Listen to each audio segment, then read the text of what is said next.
What's up, everybody? My name's Robin. I just got this kit from Grumpy's Metal in Huntington Beach, California.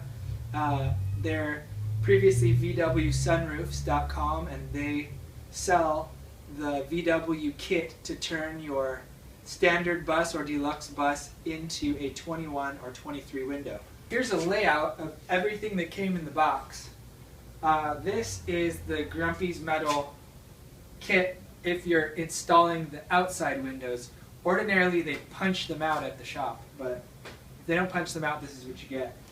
It's the inner and outer window skins. They come in a few different parts, so you have to attach them together before you install them as one fitted piece.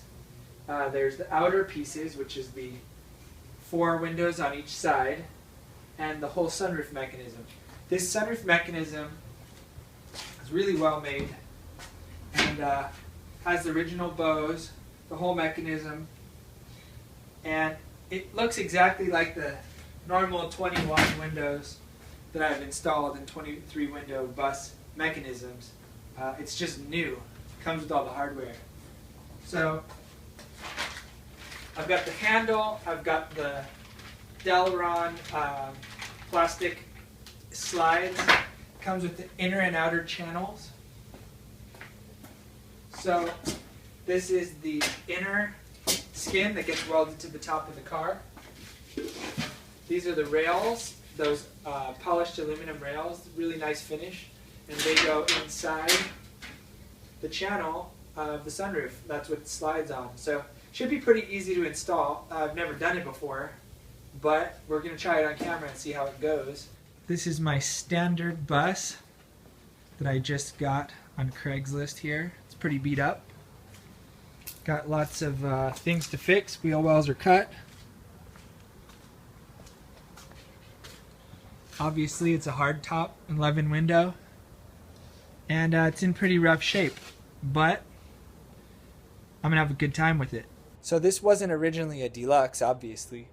I've got a deluxe rear hatch, which I was able to make from a bay window hatch and one standard hatch. So I cut it open to be a little bit bigger. Here you can see the what a standard hatch looks like and what a deluxe hatch looks like. For a lot of people that don't know, the window glass is a little bit bigger. So if you can find one, it's great, because it took me a lot of hours to convert this. But now that you see kind of how it looks, you know, came out pretty good. Yeah, so there it is. Here's a closer look at what I've got here. You can see these inner and outer rails. These are going to get spot welded here on the seams to make them into one piece once I get them on the car. And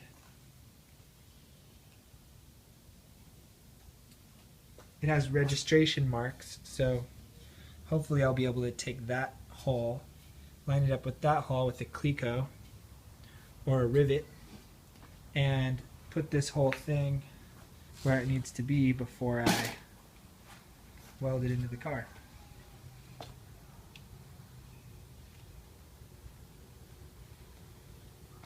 I'm not sure right now, but I think what my plan is going to be is to assemble the outside mechanism, set it on top of the car, and take my measurements from there, because it's going to need a little bit of adjusting forward and backward, and I'm not exactly sure what I'm going to cut out of the car, so I want to make sure I cut it correctly. So I'm going to put this together, not the inside window panels, but only the outside window panels, lay it on top of the car and see how I like it, see how it looks. So this is our first cut, which is cutting the sunroof opening for the Grumpy's kit. We take this line right here, which is the 0 line, or the back of the door pillar, and you measure from there 3.5 inches to here. You make a line, and then you measure from that point, the 0 line, all the way back to 72 inches, and that gives us our cut line right there, as you can see. And then I put a piece of masking tape here to be my rough cut. So I'm going to cut inside this line, and that will give us our sunroof opening. Now that I've got my rough hole cut, I'm going to take this header scribe tool. You come right down here and you bump that up right against the frame support, and you use that to mark your line, your cut line for the finished opening of the sunroof. And then after that, we're going to have to come and work this channel right here, take out this little indentation right here so that this is all flat across for us to weld into. And then we're going to have to take our center support out and relocate it to the back. So cleaning out this channel, this is the method I found that works really well. I took a grinder right here and went over the welds because they're kind of on the outside right near the gutter. Then I'm taking some channel locks, like so, and grabbing it and just lifting up.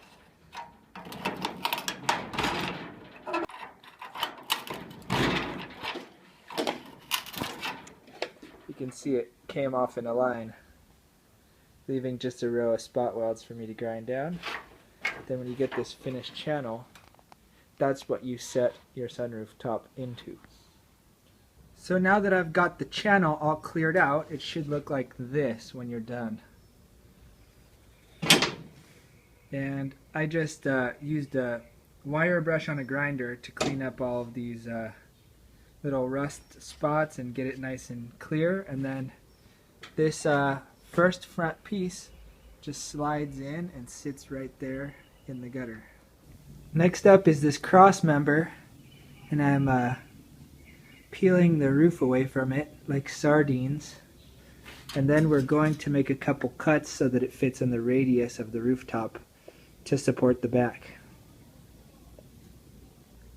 Okay, so I've got this back piece slid in, then I've got the middle piece tack screwed together where the holes line up, tack screw, and this front piece is slid in. So right now there's no welding done, and this these windows are just sitting in the channel here. And what I want to do next is add the corner pieces. This one's in place. It's marked rear. And I'm going to tack screw these two together, and then I'm going to take this big rail, which is the slider rail, and I'm going to stick this in here like so. Once I tack screw this whole thing together, I'm going to measure for fit. Alright, now we've got the inner rails in place, as you can see here. And now what I've done is stuck these inner pieces in to see where they fit. And they just butt right up against the rail. I assume that this is going to get folded over. So as you can see, here's the inner piece, and here's the outer piece. And they are supposed to meet in the middle, and then there's a little hole where you connect them together. You can see that right there. Now the next thing to do is to cut the front hole. So where this line is, I've cut out this little plug right here so that I can figure out where these are going to line up. What it seems like is that if you have a rough cut hole, you can get it pretty flush up against the car to make a scribe line. So once you scribe line, this is what I'm using for a scribe tool. It's an O-ring pick. Then I cut out with the grinder where my scribe line is, being very careful not to go over. And then this piece will just come out like that, leaving us lots more cutting to do in this channel. That's the hardest part of this whole process, is cutting out the guts so that you can lay everything flat in there. Now that we've cut out the little window opening, Gotta get all this junk out of here, which I've done. Now I'm gonna grind this down.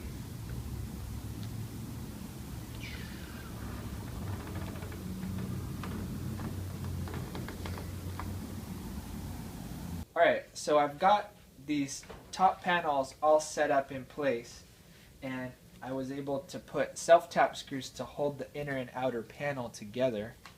And once those got oriented, I clamped the gutter so that it was in place, and I took a drill and drilled the top layer a little bit wider, so that the top hole was a little bigger than the bottom hole.